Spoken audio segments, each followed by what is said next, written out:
Alrighty, I want to thank you guys for the opportunity to be on the panel.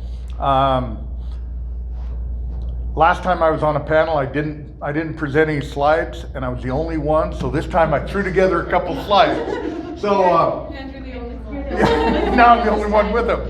So anyway, just a real quick overview of who Hanningham Farms is. We're located in Swink, Colorado. We're a fifth generation, sixth, seventh generation sometimes. A lot of times we've got 4 generations of our family right on our farm on any one day. We did a farmer's market real recently in Colorado Springs where we had 9 people were working behind the counter, and there was 4 generations represented. So we're definitely qualify as a family farm. We farm up to 1,400 acres in the Swink-Lahana area. We raise grain, forage, and specialty crops. We're wholesale, retail, you-pick, fruit stands, farmers markets. We've started into CSA, and by somewhat accident, we're now into the agritourism business. So we wholesale and brokered stuff. We do. I hope everybody that's watching this and here is knowledgeable about Rocky Ford melons. We're part of the Rocky Ford Growers Association. We were some of the founders of that a few years back. We've been raising Rocky Ford cantaloupe, honeydew, and watermelon since somewhere back in the 20s and 30s. We raise, do a lot of wholesale. We ship through Hericata Farms. Our product can be purchased up and down the Front Range, and I don't know how many states through them. We do still do a little onion sometimes through the brokers, and lots of pumpkins. We even shipped, loaded some trucks a couple years ago that went as far as Georgia, to pumpkins. So next. Fruit stands, farmers markets, and you-pick. We've got a fruit stand here in Lamar.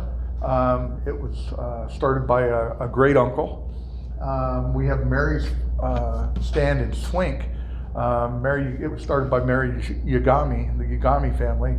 It's the longest running, continually running fruit stand up and down the Arkansas Valley. So we never changed the name because it's Mary's. It's a people know where to turn to get to Highway 350 at Mary's Fruit Stand, so we've kept it. You-pick, we started raising produce about 48 years ago, and started with a small patch and mainly of only tomatoes, and we opened it up and did public you-pick while my dad exploited his child labor and would sell to grocery stores and to farm market salespeople. But our U-pick is we've kept it going ever since then. So we also do farmers markets. At one time we were doing 9 to 10 farmers markets a week. Woodland Park, Monument, Colorado Springs, Pueblo, Trinidad. We partner with some people that want to some growers that only do a product or two that want to supplement theirs, and we help them. So you're raising watermelons and you want to do a farmer's market somewhere. Well, we'll kind of work with you and help you get started. We've set people up to do Burlington, Lyman, some other help some guys go to Garden City year before last. So we try to help some others, and it helps us too. So. This is our Bancroft Park in Colorado Springs market. We've been doing that for 30, I believe last year was our 35th or 36th year. So next. We do community supported agriculture. We're different. Me and my brother debated over it for a long time. We had problems with the risk factor, asking somebody for something and not being able to promise them something in return. Ours is a little different. We sell shares, and you get that's a full share of the baskets there, and they come every week, 13 weeks, and they can come get what they want. So you were on vacation last week. This week you're going to do your canning. You come pick up 2 shares and you do all your tomatoes or all your peppers or things like that. And then we fill in also with products, with some Colin Orchards apples from Canyon City, Watson's peaches from Palisade. These are all people we've joined with in partnership because we know how they raise their produce. And pretty much everything we sell, we know who raised it and how it was raised, and the type of organization and their production methods. So these are some of my CSA people. Last year we kind of coincidentally started a marketing program in Colorado Springs to roll out expand our CSA up there. We put a lot of money into NPR up there, and found out that a good number of our customers that have been buying for 20 years are NPR listeners, and picked up a lot of new ones, but it also created some new opportunities with some school districts. We did a learning program with a virtual pumpkin patch up there last year, and so we planted some seeds for things to come. So our big deal is, I know who grows my food, do you? So we're creating that. We grow a lot of food for friends. They're our friends now because they developed they started off as our customers. Now they're our friends. So next, 2020 was a food awakening. I don't know if anybody's been to a grocery store and been able to find canning lids. They were almost non-existent. They didn't get the press that toilet paper did, but they're still being, I understand that Walmart, Safeway, all your grocery stores, whenever a shipment comes in, they go out as fast as ammo does down at the hunting store. So,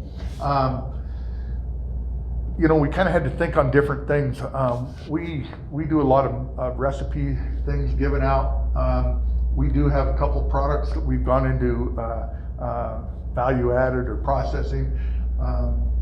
Never thought in a million years we'd sell hundreds of jars of cantaloupe salsa, but we do, and it's actually really good. We've got a cantaloupe preserve, and those are all our product, manufactured in Lahana with Scaff Brothers, another company that came to being back in the 20s or 30s. So it's almost a 100-year-old company. Like I said, we maximize that. We know who grows our food. Jessica mentioned the double your food stuff. Double up. Unbelievable. All of southeastern Colorado is economically depressed. We have a huge amount of people that are on assistance. When I was a kid, we took the old paper food stamps, tear them out of the book and give them. And my dad always trained us that, if somebody was using that and they were buying fruits and vegetables, pinto beans, and potatoes and things like that, you made sure you took care of them because they were using that right and they were in need. So they got what they were buying plus, you took care of them. That's a lot of this program, and it's not only helping them get more, but it's also putting Colorado fruits and vegetables on the table with those kids. And our family eats around the table.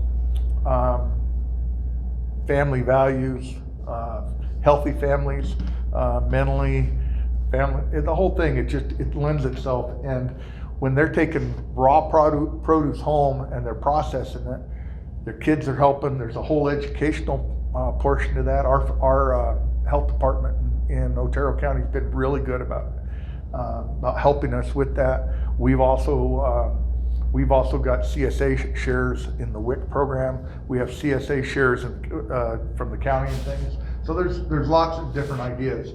We can't just keep doing what we've done. I've always liked President Kennedy's deal. The farmer's the only man in our economy who buys everything retail and sells everything wholesale and pays freight both ways. So we have to change that. We can't. That guy goes broke. So next. Agritourism, I mentioned. We kind of started a pumpkin patch one year because the market was sorry and we couldn't ship them. it's amazing because when we ship a pumpkin, Kroger, Whole Foods, they all want the perfect pumpkin. When that kid goes out and picks his own, he wants something gnarly, something, you know, it's something that would never make it in the other market, but that's his, and you know, it's green, it got hit by the cultivator, or got a little hail speck, it has character. So corn maze, a corn pit, it's amazing, and it shouldn't have been surprising, because as kids we all played in a truckload of corn, or jumped stayed out of the bins, I'm sure, because that's unsafe, but we might have played there. We've got photo ops, we've got all kinds of things now at our and we're selling the farm experience, and it's tying together because these people are picking their own produce, part of the experience. You know, we're getting back to those roots. So next. Anyway, that's us. We got our website, we got CSA, you know, our website, well, that's why I'm not pushing the clicker, because we're technology challenged. So we trade produce to somebody that's really good with their web ideas. So anyway, that's my brother. We are a centennial farm. We've had the place for 100 years. And with that, I'll sit down and let everybody else get going. So thank you. Thanks, John.